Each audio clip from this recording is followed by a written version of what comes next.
Hello everyone, welcome to Happy Learning. This is Santosh Koka. మనం previous videos లో paper 3 కి సంబంధించి part 3 parts అనేవి కంప్లీట్ చేసుకున్నాం. ఇప్పుడు పార్ట్ 4 రీజనల్ ఇన్ఈక్వాలిటీస్ ప్రాంతీయ అసమానతలకు సంబంధించి ఒక ఇంపార్టెంట్ 25 క్వశ్చన్స్ అనేవి చూద్దాం.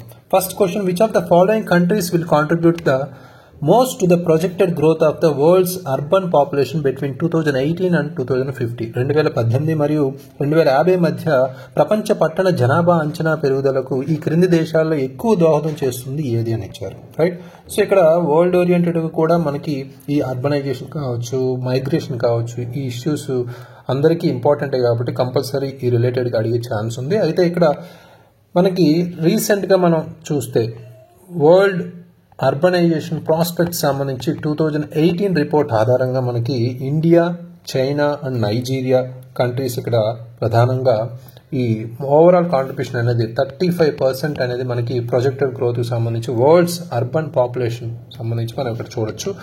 అంటే 2018 to 2050 మధ్యలో మనకి ప్రాజెక్టెడ్ గ్రోత్కి సంబంధించి మాట్లాడుకుంటే పట్టణ జనాభా అంచనా పెరుగుదలకు ఈ క్రింది దేశాల్లో ఎక్కువగా దోహదం చేస్తుంది అనేది చెప్తున్నారు. రైట్, కాంట్రిబ్యూషన్ అనేది అంటే 2018 నుంచి 50 మధ్యలో మనకి ఏ పర్టికులర్ అర్బన్ పాపులేషన్ అనేది ఏ సిటీస్లో, ఏ స్టేట్స్లో, ఏ కంట్రీస్లో ఉంటాయి అనేది ఇక్కడ అడిగారు కాబట్టి అది మనం ఫోకస్ చేయాలి. రైట్, సో అయితే ఇక్కడ ప్రధానంగా ఎలిమినేషన్ ప్రాసెస్లో మనం చూసుకుంటే ఇక్కడ పట్టణ జనాభా అన్నారు కాబట్టి ఇక్కడ బ్రెజిల్ కావచ్చు లేదా సౌత్ కొరియా, సౌత్ ఆఫ్రికా లాంటి కంట్రీస్ని మనం ఇంక్లూజన్ చేయాల్సిన అవసరం అయితే లేదు. అంటే పర్టికులర్గా రిపోర్ట్ ఫైండింగ్ సంబంధించి కొంత ఇక్కడ ఎలిమినేట్ చేసే అవకాశం ఉంది. Countries listed are inconsistent with the report finding సంబంధించి మనం అర్బన్ గ్రోత్ ప్రొజెక్షన్ సంబంధించి మనం ఈ రెండింటిని ఎలిమినేట్ చేసే అవకాశం అయితే ఉంది. సో అయితే యునైటెడ్ స్టేట్స్, చైనా, నైజీరియా ఇలాంటి దేశాలకు సంబంధించి మాట్లాడుకుంటే ఇండియాలో ఎక్కువగా ఈ పట్టణ జనాభా చైనా, నైజీరియా ఈ కంట్రీస్ అయితే ప్రథమంగా ఉన్నాయి. Right, so next important question మనకి, consider the following statements about urbanisation. పట్టణీకరణ గురించి క్రింది ప్రకటనలు పరిగణించండి అని ఇచ్చారు. ఇక్కడ rural to urban migration is driven only by push factors. గ్రామీణ ప్రాంతాల నుండి పట్టణ ప్రాంతాలకు వలసలు ప్రతికూల కారకాల ద్వారా మాత్రమే నడపబడతాయి. Urbanisation is often linked with better access to health and education services. పట్టణీకరణ తరచుగా ఆరోగ్య మరియు విద్యా సేవలకు మెరుగైన ప్రాప్యతతో ముడిపడి ఉంటుందని ఇచ్చారు. రైట్, ఇక్కడ అర్బనైజేషన్ అనేది ఓన్లీ పుష్ ఫ్యాక్టర్స్ వల్లే ఏర్పడదు, అది ఒకటి గమనించాలి ఇక్కడ ముఖ్యంగా. సో పుష్ ఫ్యాక్టర్స్ అదేవిధంగా పుల్ ఫ్యాక్టర్స్ రెండు ఉంటాయి. అంటే పుష్ ఫ్యాక్టర్స్ అంటే ఏంటి, ఇక్కడ ప్రతికూల కారకాలు అంటాం, అంటే పూర్ లివింగ్ కండిషన్స్ లాంటివి. రైట్, సో అదే పుల్ ఫ్యాక్టర్స్ అంటే ఏంటి, సానుకూల కారకాలు అంటాం, అంటే ఎంప్లాయ్మెంట్ ఆపర్చునిటీస్ కావచ్చు, లేదా విద్య కావచ్చు, ఉపాధి కావచ్చు, అదేవిధంగా పర్టికులర్గా ఆరోగ్యం కావచ్చు. రైట్, సో ఇది మేజర్గా ప్రధానంగా చెప్పుకోవచ్చు. ఇక్కడ మనకి ఓన్లీ పుష్ ఫ్యాక్టర్స్ అన్నారు కాబట్టి రాంగ్ స్టేట్మెంట్గా చెప్పుకోవచ్చు. Urbanisation is often linked with better access to health, education services. ఇది పట్టణీకరణలో మాక్సిమం మనకి ఈ సర్వీసెస్ అన్ని ఎక్కువగా ఉంటాయి కాబట్టి దీనికి correct answer. Right, only 2 is the correct option. ఇక్కడ మీరు క్వశ్చన్స్ చూస్తున్నంతసేపు క్వశ్చన్ నేను చదువుతున్నప్పుడు ఒక మేజర్గా ఇంగ్లీష్ ఆర్ తెలుగు లాంగ్వేజెస్లో నేను టైం కన్జ్యూమ్ బట్టి నేను చదవకపోవచ్చు. సో వీడియో పాజ్ చేసి మీరు ట్రై చేయండి ఆన్సర్స్ అనేవి. సో ఎంతవరకు మీరు ఇప్పటివరకు చదివింది గుర్తుంది అనేది తెలుస్తుంది. Right, which of the following statements about urbanisation in India is correct. భారతదేశంలో పట్టణీకరణ గురించి క్రింది ప్రకటనలో సరైనది. Goa has the lowest urban population in India. Tamil Nadu, Kerala, Maharashtra, Gujarat have attained over 40% urbanization. Uttar Pradesh has the highest urbanization rate in India. The NCT of Delhi has an urban population of less than 50%. National Capital Territory of Delhi అనేది ఇక్కడ less than 50% అన్నారు. Right, so ఇక్కడ elimination ప్రాసెస్లో మనం అర్థం చేసుకుంటే ఇక్కడ so ఈ పర్టికులర్ క్వశ్చన్లో మనకి కరెక్ట్ అనేది అడిగారు. సో 4 ఆప్షన్స్లో ఇక్కడ గోవా అనేది మనం ప్రధానంగా హైయెస్ట్ అర్బనైజేషన్ రేట్ ఉంది, ఆల్మోస్ట్ 62.2% ఉంది. సో లోవెస్ట్ అన్నారు. సో ఇది రాంగ్ స్టేట్మెంట్. అదేవిధంగా మనకి ఉత్తరప్రదేశ్ అదేవిధంగా మనకి బీహార్ లాంటి రాష్ట్రాలు లోవర్ అర్బనైజేషన్ రేట్ ఉంటుంది. సో ఇది హైయెస్ట్ అని ఇచ్చారు, ఇది కూడా రాంగ్ స్టేట్మెంట్. నెక్స్ట్ మనకి నేషనల్ క్యాపిటల్ ఆఫ్ ఢిల్లీకి సంబంధించిన అర్బన్ పాపులేషన్ అనేది ఆల్మోస్ట్ 97% ఉంది. సో బట్ ఇక్కడ 50%, లెస్ దాన్ 50% ఇచ్చారు, ఇది కూడా రాంగ్ స్టేట్మెంట్. రైట్, ఇక్కడ తమిళనాడు, కేరళ, మహారాష్ట్ర, గుజరాత్ లాంటివి మోర్ దాన్ 40% అనేది ఇక్కడ correct answer. Right, so very very important question. Next important question, which of the following is a primary pull factor driving rural to urban migration? ఈ క్రింది వాటిలో గ్రామీణ ప్రాంతాల నుండి పట్టణ ప్రాంతాలకు వలసలను ప్రేరేపించే ప్రాథమిక సానుకూల కారకం ఏది? రైట్, ఇక్కడ పుల్ ఫ్యాక్టర్ అని అడిగారు. Poor health facilities, availability of education institutions, lack of employment opportunities, rural poverty. Right, so ఇక్కడ push factors and pull factors రెండు చాలా జాగ్రత్తగా గమనించండి. సో ఎగ్జామినేషన్ పాయింట్ ఆఫ్ ఇవి అడిగే ఛాన్స్ ఉంది. రైట్, సో అయితే అవైలబిలిటీ ఆఫ్ ఎడ్యుకేషన్ ఇన్స్టిట్యూషన్స్ అనేది దీనికి కరెక్ట్ ఆన్సర్. ఎందుకంటే ఇక్కడ పూర్ హెల్త్ కేర్ ఫెసిలిటీస్ అనేవి పుష్ ఫ్యాక్టర్గా చెప్పుకోవచ్చు. అదేవిధంగా ఎంప్లాయ్మెంట్ ఆపర్చునిటీస్ లేకపోవడం అనేది అది కూడా pull ఫ్యాక్టర్సే.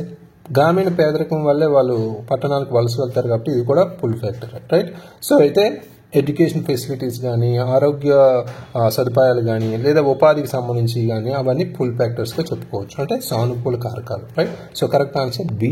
Next important question, which of the following is a major issue associated with urbanisation in India? ఈ క్రింది వాటిలో భారతదేశంలో పట్టణీకరణకు సంబంధించిన ప్రధాన సమస్య ఏది? High literacy rate, overflowing slums, high per capita income, rural urban divide.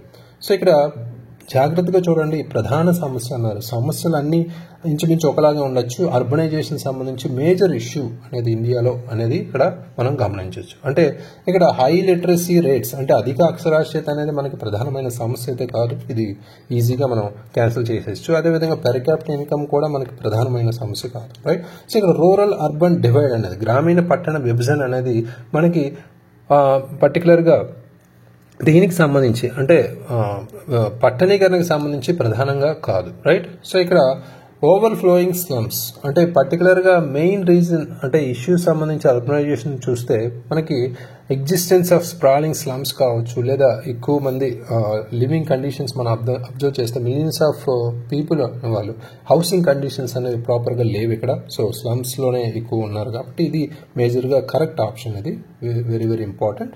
Right, next important question, as per the World Migration Report, which of the following countries host the largest Indian diaspora? ప్రపంచ వలస నివేదిక ప్రకారం క్రింది దేశాల్లో అతిపెద్ద భారతీయ ప్రవాసులకు ఆతిథ్యం ఇస్తున్న దేశం ఏది అని ఇచ్చారు. Right, so very very important world migration report. Right, so ఇక్కడ వరల్డ్ మైగ్రేషన్ రిపోర్ట్ అనేది ఇక్కడ ఈ మైగ్రేషన్ రిలేటెడ్గా ఇష్యూస్ అయితే ప్రొజెక్ట్ చేస్తుంది.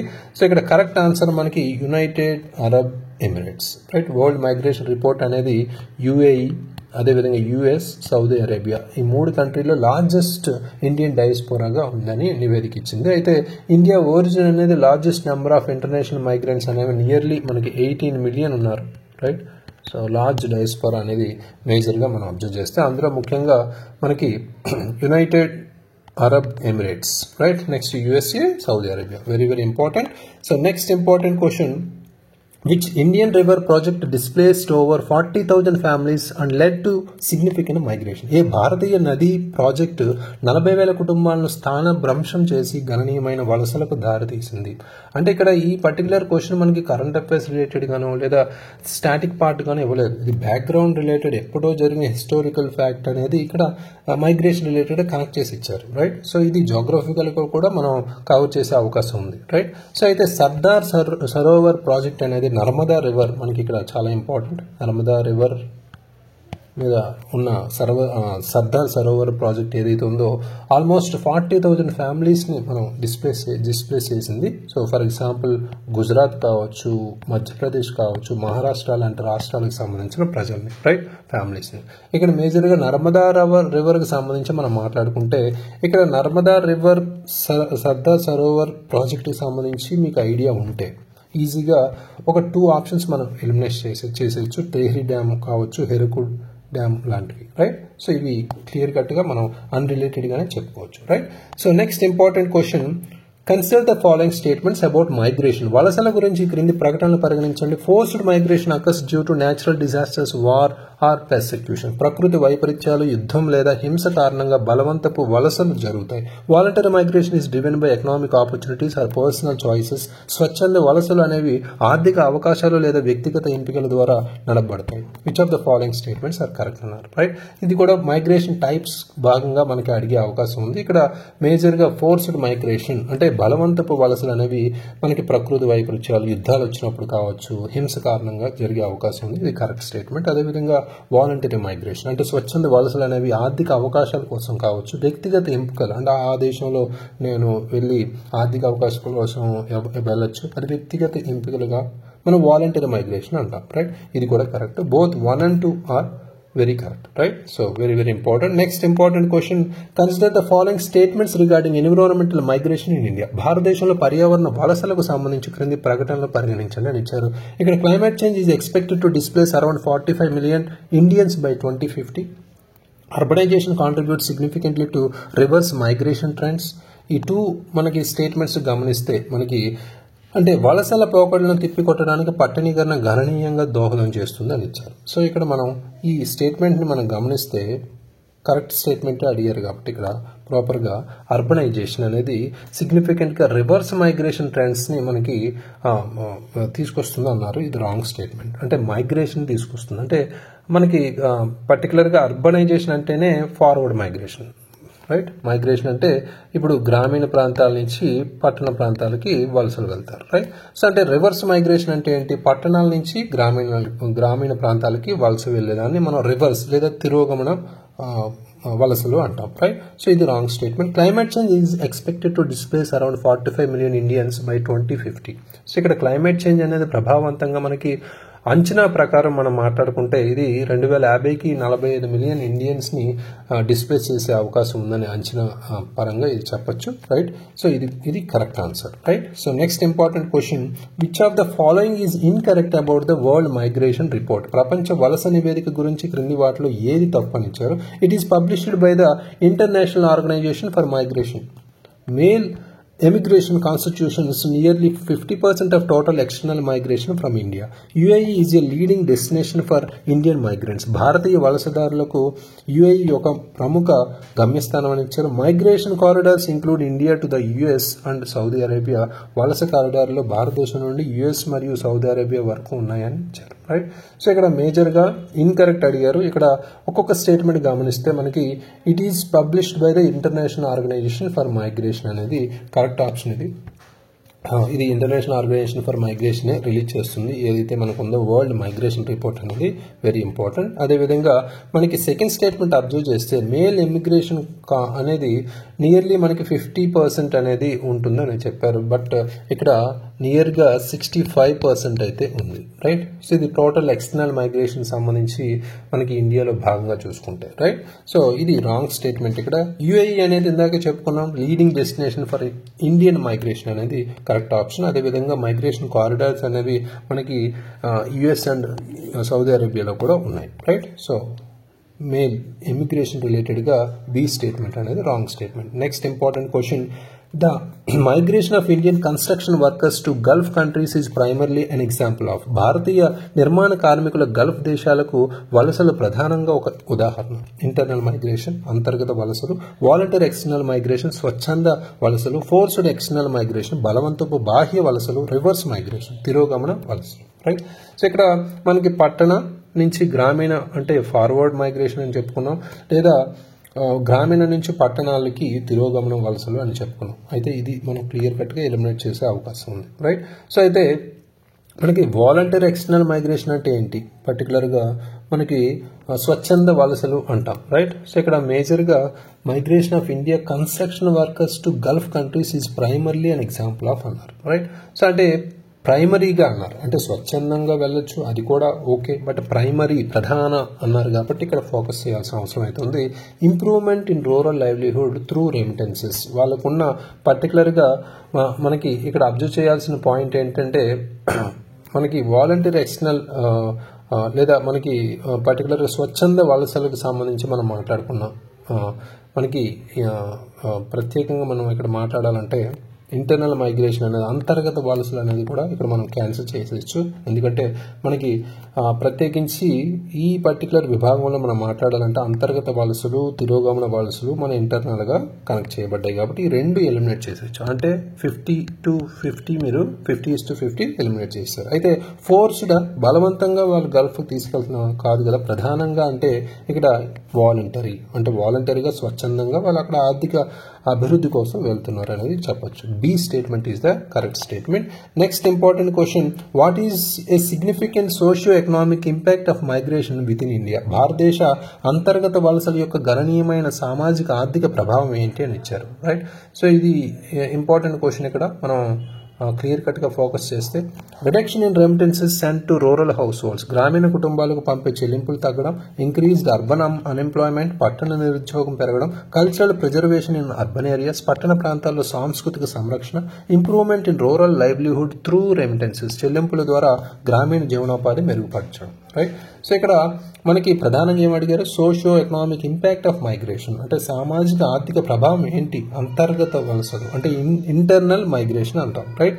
సో ఇక్కడ మైగ్రేషన్ విత్ ఇన్ ఇండియా అన్నా ఇంటర్నల్ మైగ్రేషన్ అన్నా ఒకటే, అది గుర్తుపెట్టుకోండి. అయితే ఇక్కడ కరెక్ట్ ఆప్షన్ అడిగారు కదా. సో వాట్ ఈజ్ సిగ్నిఫికెంట్ అన్నారు, సోషియో ఎకనామిక్ ఇంపాక్ట్ అని అన్నారు కాబట్టి ఇక్కడ లైవ్లీహుడ్, రూరల్ లైవ్లీహుడ్కి సంబంధించి చెల్లింపుల ద్వారా గ్రామీణ జీవనోపాధి మెరుగుపడడం కోసం వాళ్ళు అది మేజర్గా సోషియో ఎకనామిక్ ఇంపాక్ట్ అనేది చెప్పొచ్చు, right. Correct answer improvement in rural livelihood through remittances, right. So next important question మనకి, consider the following statements.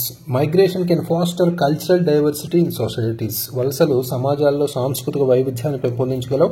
Migration exclusively leads to negative impacts such as over population in cities, వలసలు ప్రత్యేకంగా నగరాల్లో అధిక జనాభా వంటి ప్రతికూల ప్రభావాలకు దారితీస్తాయని ఇచ్చారు, రైట్. సో ఇక్కడ 2 స్టేట్మెంట్స్ ఇచ్చారు, రెండు గమనిస్తే మనకి migration exclusively leads to negative impacts such as over population in cities అన్నారు. ఎక్స్క్లూజివ్లీ ఇక్కడ మనం గమనించాలి, లాస్ట్ టైం చెప్పుకున్నాం ఓన్లీ, సోల్లీ అండ్ అలోన్, ఇలా ఇంక్లూజివ్లీ ఆర్ ఎక్స్క్లూజివ్లీ లాంటి వర్డ్స్ అనేవి మనం వచ్చినప్పుడు అది ఫోకస్ చేస్తే అది కంపల్సరీ 99.9% నెగిటివ్ స్టేట్మెంట్గానే మనం చూసుకోవాలి, రైట్. సో ఇక్కడ ఏంటంటే మైగ్రేషన్ అనేది మైగ్రేషన్ వల్ల ఛాలెంజెస్ అయితే ఉంటాయి. For example over crowding in urban areas మేజర్గా, రైట్.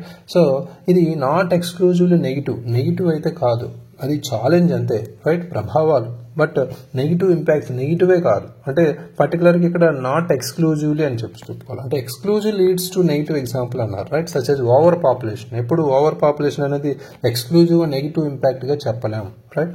సో అయితే it has both positive and negatives. ఇక్కడ గమనించాల్సింది ఏంటంటే పాజిటివ్ అండ్ నెగిటివ్స్ రెండు ఉంటాయి, right. So exclusively leads to negative impacts అన్నారు. ఇలాంటి స్టేట్మెంట్సే మన ఎగ్జామినేషన్లో కన్ఫ్యూజ్ అయ్యే అవకాశం ఉంది, చాలా ఇంపార్టెంట్, ఇది ఫోకస్ చేయండి, రైట్. సో అయితే migration can foster cultural diversity in societies, వలసల సమాజాల్లో సాంస్కృతిక వైవిధ్యాన్ని పెంపొందించగలం అనే కరెక్ట్ ఆన్సర్ అయితే మనకి ఇక్కడ న్యూ ట్రెడిషన్స్ కావచ్చు, కల్చరల్ డైవర్సిటీ ఏదైతే ఉందో మన కాంపోజిట్ కల్చర్స్ని డెవలప్ అయ్యే అవకాశం అయితే దీని ద్వారా ఉంది, right. So statement 1 is correct. Next important question, consider the following statement. COVID-19 pandemic worsened the challenges faced by migrant workers in India.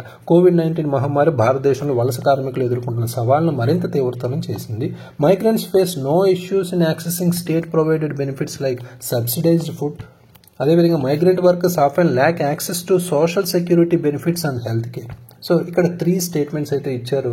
ఇందులో మనం ప్రధానంగా కరెక్ట్ అనేదే మనం ఫైండ్ అవుట్ చేయాలి. సో ఇక్కడ అర్థం చేసుకుంటే, so migrants face no issues అన్నారు in accessing state provided benefits like subsidised food అన్నారు. అంటే మైగ్రెంట్స్ అంటే పర్టికులర్గా ఇక్కడ మైగ్రెంట్స్ అనేవి ఛాలెంజెస్ ఫేస్ చేస్తారు కంపల్సరీ, ఎందుకంటే స్టేట్ బెనిఫిట్స్ ఏవైతే ఉన్నాయో సబ్సిడైజ్డ్ ఫుడ్ కావచ్చు, ఎస్పెషల్లీ డెస్టినేషన్ స్టేట్స్ సంబంధించి మనం మాట్లాడుకుంటే ఇది రాంగ్ స్టేట్మెంట్. ఇక్కడ COVID-19 పాండమిక్ అనేది మనకి మైగ్రెంట్స్ వర్కర్స్ ఏవైతే సవాళ్ళు ఎదుర్కొంటున్నారో మరింత తీవ్రతరం చేసింది, అది ఇంకా పర్ఫెక్ట్ ఎగ్జాంపుల్ ఇది. Migrant workers often lack access to social security benefits and health care అనేది కూడా కరెక్ట్ ఆప్షన్, రైట్. ఇది సెకండ్ స్టేట్మెంటే నో ఇష్యూస్ అని ఇచ్చారు, సో ఇది wrong statement. So only 1 and 3 are correct, right. So next important question, which of the following government initiatives is aimed at improving the conditions of migrant workers in India? ఈ క్రింది ప్రభుత్వ కార్యక్రమాల్లో భారతదేశ వలస కార్మికుల పరిస్థితులను మెరుగుపరచడం లక్ష్యంగా పెట్టుకుంది ఏది అని ఇచ్చారు, రైట్. సో ఇక్కడ క్లియర్ కట్గా అబ్జర్వ్ చేస్తే మనకి ప్రభుత్వ కార్యక్రమాల్లో భారతదేశ వలస కార్మికుల పరిస్థితులను మెరుగుపరచడం లక్ష్యంగా పెట్టుకుంది ఏది అని ఇచ్చారు. Very very important. ఇక్కడ గమనిస్తే ఎంజీ నరేగా ఇది గ్రామీణ ఉపాధికి సంబంధించింది కాబట్టి మనం ఎలిమినేట్ చేసేయచ్చు. పిఎంఏవై హౌసింగ్కి సంబంధించి కాబట్టి ఎలిమినేట్ చేసేయచ్చు. మనకి డిజిటల్ ఇండియా అనేది ఇది పర్టికులర్గా వలస కార్మికులకు సంబంధించింది అయితే కాదు, రైట్. సో ONORC అంటే కొన్ని మనం ప్రీవియస్గా చెప్పుకున్నాం. ఒక స్కీమ్ సంబంధించి షార్ట్ ఫామ్స్ కూడా గుర్తుపెట్టుకోండి, ఎందుకంటే మనకి డైరెక్ట్ ఫామ్స్ ఇస్తే గుర్తుపెట్టేస్తామని ఇలా షార్ట్ కట్లో ఇచ్చే అవకాశం ఉంది, కొంతమందినైనా ఎలిమినేట్ చేసే ఉద్దేశంతో. సో అయితే one nation one ration card అనేది స్కీమ్ అనేది మనకి ఇక్కడ మైగ్రెంట్ వర్కర్స్కి సబ్సిడైజ్ ఫుడ్ సప్లైస్ కావచ్చు, అక్రాస్ ద కంట్రీ వాళ్ళకి సప్లై చేస్తారు. పర్టికులర్గా స్టేట్ స్పెసిఫిక్ రేషన్ కార్డ్ సంబంధించి లిమిటేషన్స్ ఏవైతే ఉన్నాయో వాటిని ఓవర్కమ్ చేయడానికి, right. So very very important scheme. అయితే ఇక్కడ మేక్ ఇన్ ఇండియా కావచ్చు, ఇక్కడ ప్రధానమంత్రి ఆవాస్ యోజన లాంటి హౌసింగ్ కానీ స్పెసిఫిక్గా మైగ్రెంట్ వర్కర్స్ కాదు కాబట్టి ఇలాంటివి మనం ఎలిమినేట్ చేసే అవకాశం అయితే ఉంది, రైట్. సో ఇది ఎక్స్క్లూజివ్గా డిజిటల్ లిటరసీ అండ్ ఇన్ఫ్రాస్ట్రక్చర్ సంబంధించి కాబట్టి ఇది ఎలిమినేట్ చేసేయచ్చు. Next important question, consider the following statements. So ఇక్కడ మేజర్గా the draft national migrant labour policy prepared by Niti Aayog addresses migrant workers rights. Niti Aayog రూపొందించిన జాతీయ వలస కార్మిక విధానం ముసాయిదా వలస కార్మికుల హక్కులను పరిష్కరిస్తుంది అని ఇచ్చారు. ఈ Shram portal was launch to assist formal workers in India only అని ఇచ్చారు. భారతదేశంలో అధికారిక కార్మికులకు సహాయం చేయడానికి మాత్రమే ఈ శ్రమ్ పోర్టల్ ప్రారంభించబడింది అని ఇచ్చారు. ఇందాక చెప్పినట్టు ప్రీవియస్గా ఈ ఓన్లీ స్టేట్మెంట్స్ అనేవి మనం ఫోకస్ చేయాలని చెప్పుకున్నాం, రైట్. సో ఇక్కడ ఈ శ్రమ్ పోర్టల్ అనేది బోత్ ఫార్మల్ అండ్ ఇన్ఫార్మల్ వర్కర్స్కి అసిస్ట్ చేసే విధంగా లాంచ్ చేశారు, కానీ నాట్ ఓన్లీ ఫార్మల్, రైట్. ఇది గమనించాలి, formal and informal especially migrant workers వలస కార్మికులకు సంబంధించి కూడా, రైట్. సో ఇది రాంగ్ స్టేట్మెంట్ ఇక్కడ. So draft national migration labour policy ఏదైతే ఉందో అది కలెక్టివ్ యాక్షన్స్ ఏవైతే ఉన్నాయో మైగ్రెంట్స్కి సహాయపడే కలెక్టివ్ యాక్షన్స్ సంబంధించి డిస్కస్ చేసే విధంగా దీన్ని ముసాయిదా అనేది ముందుకు తీసుకెళ్తున్నారు. ఇది కూడా correct option, right. Only statement 1 is correct. Next important question, which of the following is incorrect about the impacts of migration. వలస ప్రభావాల గురించి క్రింది వాటిలో ఏది తప్పు అన్నారు, రైట్. సో ఇక్కడ migration contributes to innovation and entrepreneurship in host countries. Migration results in cultural uniformity and limits social diversity. Migrants will fill labor gaps, boosting productivity in host countries. Migration can lead to overcrowding and strain infrastructure in urban areas. ఇక్కడ తప్పు statement అడిగారు, అది గుర్తుపెట్టుకోండి. ఇక్కడ ప్రత్యేకించి మనం focus చేస్తే migration can lead to over crowding, అంటే ఒక ప్రదేశం నుంచి ఇంకో ప్రదేశానికి ఎక్కువగా మైగ్రేషన్ అంటే వలసలు అయితే కంపల్సరీ ఓవర్ క్రౌడింగ్ అవుతుంది. అదేవిధంగా ఇన్ఫ్రాస్ట్రక్చర్ అయితే అర్బన్ ఏరియాస్లో ఏదైతే ఉందో అది దాని మీద ఎఫెక్ట్ కూడా పడుతుంది, రైట్. ఇది correct option. Next, migrants help fill labour gaps and boosting productivity in host countries. ఏదైతే దేశాలకు వెళ్ళారో లేదా రాష్ట్రాలకు వెళ్ళారో అక్కడ ప్రొడక్టివిటీ పెరుగుతుంది, అదేవిధంగా లేబర్ గ్యాప్స్ అనేవి కూడా ఫిల్ అవుతాయి మైగ్రెంట్స్ వల్ల. ఇది కూడా right answer. Migration contributes to innovation and entrepreneurship in host countries. Migration అనేది కల్చరల్, పర్టికులర్గా ఇక్కడ ఫోకస్ చేస్తే ఇన్నోవేషన్, కొత్త ఆవిష్కరణలు కావచ్చు, ఎంటర్ప్రీనర్షిప్, వ్యవస్థాపకతకు సంబంధించి కూడా ఇక్కడ కాంట్రిబ్యూషన్ అయితే ఉంటుంది. ఇది కూడా కరెక్ట్ ఆన్సరే. ఇక్కడ migration results in cultural harmony, uniformity and limits social diversity అని ఇచ్చారు. మైగ్రేషన్ అనేది కల్చరల్ డైవర్సిటీ ఇంక్రీజ్ చేస్తుంది, అది కరెక్టే. అదేవిధంగా మనకి డైవర్సిటీని కానీ కల్చరల్ యూనిఫార్మిటీ కాదు, ఇక్కడ ప్రాపర్గా ఫోకస్ చేయాలి, right. It brings new ideas, languages, traditions and క్రియేటివిటీని కూడా పెంచే విధంగా మనకి ముందుకు తీసుకెళ్తుంది. అదేవిధంగా సోషల్ డైవర్సిటీని లిమిట్ చేస్తుంది అన్నారు, కాదు, డైవర్సిటీని పెంచుతుంది, రైట్. సో ఇది wrong statement. So next important question, according to the 2021 migration report, which group has the highest migration rate in India? 2020-21 వలస నివేదిక ప్రకారం భారతదేశంలో అత్యధిక వలస రేటు ఉన్న సమూహం ఏది అని ఇచ్చారు. గ్రామీణ ప్రాంతాల్లో మహిళలు, women in rural areas, men in urban areas, women in urban areas, men in rural areas, right. So ఇక్కడ క్లియర్ కట్గా మనం కన్ఫ్యూజ్ అవ్వకుండా ఈ ఆప్షన్స్ అనేవి చూసి గమనించాలి, ఎందుకంటే ఇలాంటి క్వశ్చన్ అయితే కంపల్సరీ ఇచ్చే అవకాశం అయితే ఉంది, రైట్. సో ఇక్కడ మైగ్రేషన్ రేట్ అనేది విమెన్కి సంబంధించి మనం మాట్లాడుకుంటే రూరల్ ఏరియాస్ ఎస్పెషల్లీ 48% ఉంది, which is the highest compare to other groups. అంటే మనకి గ్రామీణ ప్రాంతాల్లో మహిళలకు సంబంధించి ఇక్కడ మాట్లాడుకుంటే గ్రామీణ ప్రాంతాల్లో మహిళలు ఎక్కువ పర్సంటేజ్ అయితే ఇక్కడ ఉన్నారు, highest compare to other groups అనేది చెప్పుకోవచ్చు. ఇందులో మైగ్రేషన్ అంటే వలసలకు సంబంధించి ఇక్కడ మాట్లాడుకుంటున్నాం, రైట్. సో వలస నివేదిక కాబట్టి వలసలకు సంబంధించి గ్రామీణ ప్రాంతాల్లో మహిళలకు సంబంధించి 45% ఉంది, వెరీ వెరీ ఇంపార్టెంట్, అది హైయెస్ట్, రైట్. సో ఇక్కడ ఇన్కరెక్ట్. అంటే మేల్కి సంబంధించి పట్టణ ప్రాంతాల్లో పురుషులకి సంబంధించి మనం మాట్లాడుకుంటే ఓన్లీ 22.5% ఉన్నారు. అదేవిధంగా women's migration in urban areas అనేది లోవర్ దాన్ రూరల్ ఏరియాస్గా మనం ఇక్కడ చెప్పుకోవచ్చు. అదేవిధంగా మనకి డి ఆప్షన్ సంబంధించి మనం మాట్లాడుకుంటే మేల్ మైగ్రేషన్ అనేది మనం రూరల్ ఏరియాస్లో అర్థం చేసుకుంటే 5.9% ఉన్నారు. రైట్, ఇది కూడా మనకి ఇంపార్టెంట్.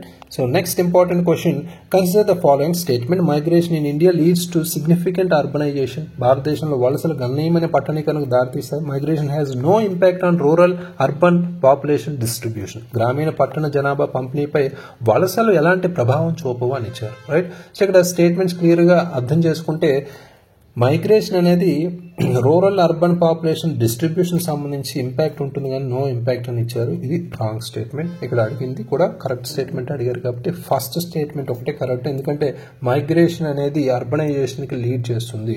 ఏంటి, గ్రోత్ ఆఫ్ అర్బన్ పాపులేషన్. అంటే ఇక్కడ సిగ్నిఫికెంట్గా మనకి భారతదేశంలో వలసలు గణనీయమైన పట్టణీకరణకు దారితీస్తాయి అనేది అందరికీ తెలిసిన స్టేట్మెంట్. రైట్, క్లియర్ కట్గా ఇక్కడ మనకి అర్బన్ పాపులేషన్స్ అనేవి గ్రోత్ అనేది పెరుగుతుంది కాబట్టి ఇది correct statement.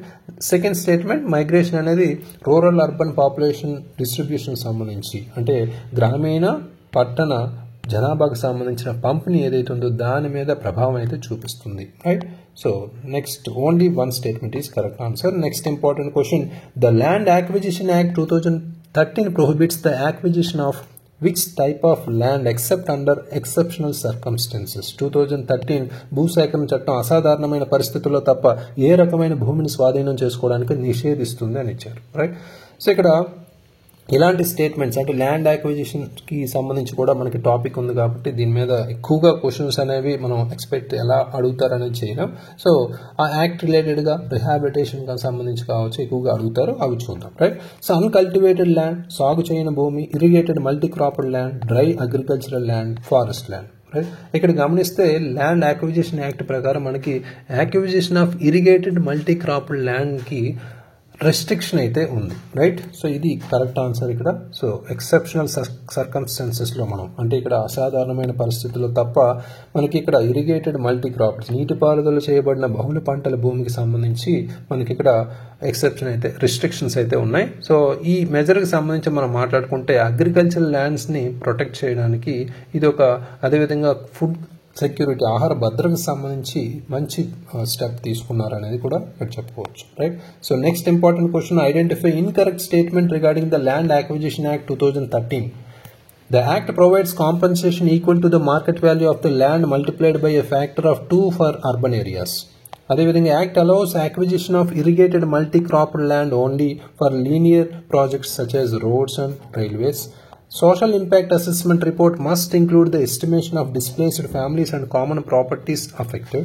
Compensation under the act includes a solatium of 50% of the market value of the land. ఈ చట్టం కింద పరిహారం భూమి యొక్క మార్కెట్ విలువల్లో 50% భావోద్వేగ పరిహారాన్ని కూడా కలిగి ఉంటుందని ఇచ్చారు. రైట్, సో ఇక్కడ క్లియర్ కట్గా ఈ ఆప్షన్స్ అన్ని ఇలాంటి కన్ఫ్యూజ్ స్టేట్మెంట్తోనే ఇచ్చే అవకాశం ఉంది. ఇక్కడ పర్టికులర్గా మాట్లాడుకుంటే స్టేట్మెంట్ అంటే ల్యాండ్ యాక్విజిషన్ యాక్ట్ మనం ప్రాపర్గా చదివి ఉంటే ఇక్కడ పర్టికులర్గా సొలాటియం అనేది 50% కాదు, ఇక్కడ 100% అనేది correct of the market value మనకు 100% ఇస్తారు. రైట్, సో ఇది ఒక అడిషనల్ కాంపెన్సేషన్ అనేది చెప్పుకోవచ్చు emotional attachment of the land owners సంబంధించి. రైట్, ఇది మనకి ఇన్కరెక్ట్ స్టేట్మెంట్ అడిగిచ్చారు కాబట్టి D is the incorrect statement. Remaining are correct statements.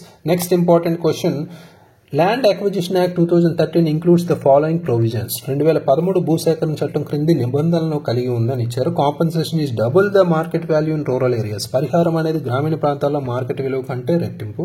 There is no provision for the rehabilitation of persons displaced by land acquisition. భూసేకరణ ద్వారా స్థానభ్రంశం చెందిన వ్యక్తుల పునరావాసానికి ఎటువంటి నిబంధన లేదు అని ఇచ్చారు. రైట్, సో ఇక్కడ ఈ స్టేట్మెంట్స్ గమనిస్తే మనకి no provision for the rehabilitation of persons అంటే స్టేట్మెంట్ సెకండ్ అనేది మనకి కరెక్ట్ రాంగ్ స్టేట్మెంట్గా చెప్పొచ్చు. ఇక్కడ మేజర్గా ఇక్కడ కరెక్ట్ అని అడిగారు కాబట్టి, ఎందుకంటే పర్టికులర్గా యాక్ట్ అనేది క్లియర్ కట్గా మనం మాట్లాడుకుంటే double the market value of rural areas అనేది ఇక్కడ కరెక్ట్ ఆప్షన్ ఫస్ట్ స్టేట్మెంట్. అయితే ఇది రిహాబిలిటేషన్ సంబంధించి ఇంక్లూడ్ చేసుకుంటుంది బోత్, అంటే ఇక్కడ పర్టికులర్గా rehabilitation of persons displaced by land acquisition కూడా ఇంక్లూడ్ చేసి ఉంటుంది అనేది ఇక్కడ గమనించాలి. రైట్, సో ఇది only one statement is correct. Next important question. The Land Acquisition Act 2013 applies to land acquisition for which of the following purposes? Acquisition of land for private hospitals, acquisition of land for mining and power plants, acquisition of land for private education institutions, acquisition of land for private hotels. ఇక్కడ ఇలా confuse చేసే అవకాశం ఉంది. ఒకే particular topic సంబంధించి మనం remaining questions అనే interlinking గా చూసుకుంటున్నాం, రైట్. సో ఈ యాక్ట్ అనేది పబ్లిక్ పర్పస్ ప్రాజెక్ట్స్ సంబంధించి మైనింగ్ కావచ్చు, పవర్ ప్లాంట్స్ కావచ్చు, ఇన్ఫ్రాస్ట్రక్చర్ కావచ్చు ఇంక్లూడ్ చేసుకుంటుంది. బట్ ప్రైవేట్ హాస్పిటల్ని ఎక్స్క్లూడ్ చేస్తుంది, ఎడ్యుకేషన్ ఇన్స్టిట్యూషన్స్, హోటల్స్ని ఇలాంటి వాటిని ఎక్స్క్లూడ్ చేస్తుంది. కాబట్టి కరెక్ట్ ఆన్సర్ ఇక్కడ which of the following purpose అని కరెక్ట్ ఆప్షన్ అడిగారు కాబట్టి ఇక్కడ ఇది correct answer, right. Private hospitals wrong statement, అదేవిధంగా ప్రైవేట్ ఎడ్యుకేషన్ ఇన్స్టిట్యూషన్స్ కూడా రాంగ్ స్టేట్మెంట్, ప్రైవేట్ హోటల్స్ కూడా wrong statement, right. So next important question. In which following cases is the prior consent of at least 70% of the affected families required under the Land Acquisition Act 2013? భూసేకరణ చట్టం 2013 ప్రకారం కింది ఏ కేసులలో కనీసం 70% బాధిత కుటుంబాల ముందస్తు అనుమతి అవసరం? Acquisition of land for public private partnership projects, ప్రభుత్వ ప్రైవేట్ భాగస్వామ్య ప్రాజెక్టుల కోసం భూసేకరణ, acquisition of land for private companies, private కంపెనీల కోసం భూసేకరణ అనేది ఇక్కడ స్టేట్మెంట్స్ ఇచ్చారు. అయితే ఇందులో కరెక్ట్ ఏంటి అనేది మనం గెస్ చేయాలి, రైట్. సో ఇక్కడ ప్రాపర్గా మనం ఫోకస్ చేస్తే ఇందాక చెప్పినట్టే మనకి ప్రైవేట్ అనేది ఇక్కడ కంపెనీస్ సంబంధించి కూడా మనం ఫోకస్ చేయాలి. కాబట్టి ఇక్కడ ఫస్ట్ స్టేట్మెంట్ మనం చూసుకుంటే for PPP projects at least 70% concept అనేది ఇంపార్టెంట్, రైట్. అది మనకి కరెక్ట్, అందరికీ తెలిసిందే. సో 70% అనేది బాధిత కుటుంబాల ముందస్తు అనుమతి అయితే అవసరం దేనికి? ప్రభుత్వ ప్రైవేట్ భాగస్వామ్య ప్రాజెక్టుల కోసం భూసేకరణకి, రైట్. సో నెక్స్ట్ స్టేట్మెంట్ మనం అర్థం చేసుకుంటే ప్రైవేట్ కంపెనీస్ సంబంధించి కంపల్సరీ 80% కన్సెంట్ అనేది మనకి ఇక్కడ అనుమతి అనేది అవసరం, రైట్. 70% కాదు, రైట్. సో ఇది wrong statement. So only statement 1 is correct. Next and last important question. Under the Land Acquisition Act 2013, which of the following is not required to acquire land? భూసేకరణ చట్టం 2013 ప్రకారం ఈ క్రింది వాటిలో భూమిని స్వాధీనం చేసుకోవడానికి అవసరం లేనిది ఏది? అంటే భూమిని స్వాధీనం చేసుకోవడానికి ఈ పర్టికులర్ చట్టం కింద ఏం చేయక్కర్లేదు అనేది మనం మాట్లాడుకుంటే సోషల్ ఇంపాక్ట్ అసెస్మెంట్, సామాజిక ప్రభావ అంచనా చేయొచ్చా చేయకూడదా? చేయలేమా అంటే కరెక్ట్, ఇది కంపల్సరీ ఉండాలి. అదేవిధంగా కన్సెంట్ ఫ్రమ్ అఫెక్టెడ్ ఫ్యామిలీస్, బాధిత కుటుంబాల సమ్మతి కూడా మనకు అవసరమే. కాంపన్సేషన్ ఫర్ ఎమోషనల్ అటాచ్మెంట్ ఇందాకే చూసాం, రైట్. సో భావోద్వేగ అనుబంధానికి సంబంధించి సొలాటరీ అనేది 100% ఉండాలనేది మనం చూసాం, right. So approval from the parliament నుంచి అప్రూవల్ ఉండాలనేది ఇక్కడ wrong statement, right. So parliament నుంచి అప్రూవల్ అనేది ఉండక్కర్లేదు, రైట్. సో పర్టికులర్గా ల్యాండ్ యాక్విజిషన్ సంబంధించి ఇక్కడ కంపల్సరీ మ్యాండేటరీ ఏంటంటే సోషల్ ఇంపాక్ట్ అసెస్మెంట్ అనేది, అదేవిధంగా అఫెక్టెడ్ ఫ్యామిలీస్ ఎవరైతే ఉన్నారో depending upon the type of the project మనకి అఫెక్టెడ్ ఫ్యామిలీస్ నుంచి మనకి కన్సెంట్ అయితే అవసరం. అదేవిధంగా ఎమోషనల్ కాంపెన్సేషన్ సంబంధించి అటాచ్మెంట్ సంబంధించి కూడా అవసరం, సొలాటరీ, రైట్. సో ఇది మనకి టోటల్ 25 క్వశ్చన్స్ అనేవి మనకి అర్బనైజేషన్ కావచ్చు, మైగ్రేషన్ కావచ్చు, ల్యాండ్ యాక్విజిషన్ యాక్ట్ సంబంధించి ఇది లిమిటెడ్ టాపిక్స్ ఉన్నాయి. బట్ స్టాటిక్ కాన్సెప్ట్ ఎక్కువగా అడిగే అవకాశం ఉంది ఇక్కడ నుంచి. సో 25 క్వశ్చన్స్ అయితే మనం చూసాం. రివైజ్ చేసుకోండి, ఇంటర్లింకింగ్ గా కంపల్సరీ వచ్చే అవకాశం ఉంది. ఈ మధ్య నాకు హెల్త్ కొంత బాగుపడడం వల్ల కొంత మనం వీడియోస్ అయితే డిలే అయ్యాయి. బట్ ఆల్మోస్ట్ మనకి పేపర్ 3 అనేవి చాలా మందికి ఇబ్బంది ఉండే పర్టికులర్ సబ్జెక్ట్ కాబట్టి పేపర్ 3లో ఇండియన్ ఎకానమీ కావచ్చు, తెలంగాణ ఎకానమీ కావచ్చు, అదేవిధంగా issues of development and changes section 3 కావచ్చు, ఈ పర్టికులర్ 3 సెక్షన్స్ మనం కవర్ చేసుకుంటున్నాం, రైట్. సో ఇవి చాలా ఫోకస్డ్గా మనం చేస్తున్నాం, ఎందుకంటే ఇందులోనే మనం మేజర్గా మార్క్స్ అనేవి గెయిన్ చేయాలి. మీకు రిమైనింగ్ అన్ని మీరు ఆల్రెడీ చాలా నెంబర్ ఆఫ్ టైమ్స్ రివైజ్ చేసి ఉంటారు కాబట్టి అవి అందులో స్కోర్ చేయడం బెటర్గా ఈజీ అని, రైట్. సో అయితే నెక్స్ట్ మనకి ఇది అయిన తర్వాత మనం కొంత బడ్జెట్ కావచ్చు, ఇండియా సోషియో ఎకనామిక్ లాంటివి వీడియోస్ చేద్దామా, లేదా మన తెలంగాణ మూవ్మెంట్కి సంబంధించి చేద్దామని. తెలంగాణ మూవ్మెంట్ అనేది ఆల్రెడీ మనకి history type of related questions కాబట్టి అది ఈజీగానే ఉంటుంది, మీరు రివైజ్ చేసుకుంటే సరిపోతుంది అనుకుంటున్నాను. సో చూద్దాం, పోల్ పెట్టి దానికి సంబంధించి మనం ఆలోచిద్దాం, right. So with in short time ఉంది కాబట్టి మనం పాలిటీ, కరెంట్ అఫైర్స్ ఇలాంటి విభాగాలన్నీ మనం ఎక్కువగా చేసుకోలేం. సో చూద్దాం, ట్రై చేద్దాం. So thank you very much, all the very best.